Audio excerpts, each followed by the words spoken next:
Hello friends, welcome to my channel. आज की इस वीडियो में मैं आपको बैसाख माह की स्नान कहानी को सुनाने वाली हूँ, जो आपको बहुत ही पसंद आएगी। आप देखेंगे कि कैसे एक महिला ने बैसाख स्नान पूजा कर अपनी परेशानियों को दूर किया और सुख समृद्धि से जीवन व्यापन किया। तो वीडियो में अंत तक बने रहना। एक समय की बात है, एक लकड़हारा अपनी पत्नी के साथ एक गांव में रहता था। वह रोज लकड़ी काटता और उसे बेचकर अपना जीवन व्यापन करता था।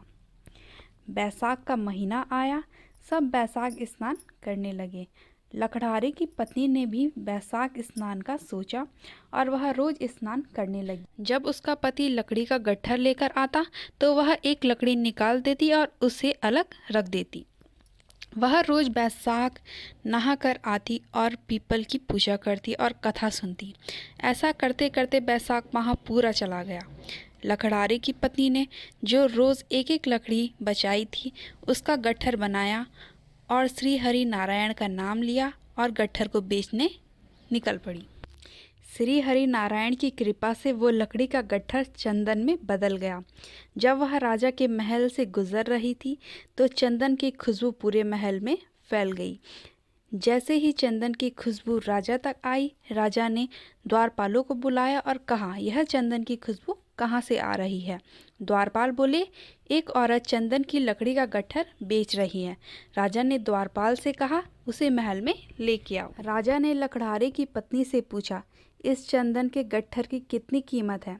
वह बोली, जितनी आप चाहें दे दें मुझे, बस 5 ब्राह्मणों को भोजन कराना है, जितना सामान लगेगा मुझे बस वही चाहिए। राजा ने उसे 5 ब्राह्मणों को जमाने लायक सामान देकर भेज दिया।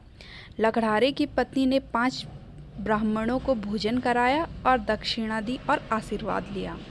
उधर लकड़हारे की लकड़ियों का गट्ठर बिका नहीं और उसे आने में देर हो गई। उधर ब्राह्मणों और नारायण का आशीर्वाद से उसकी झोपड़ी महल में बदल गई। रसोई में 56 प्रकार के पकवान पकने लगे। लकड़हारा जब घर के सामने पहुंचा तो उसने झोपड़ी की जगह महल देखा।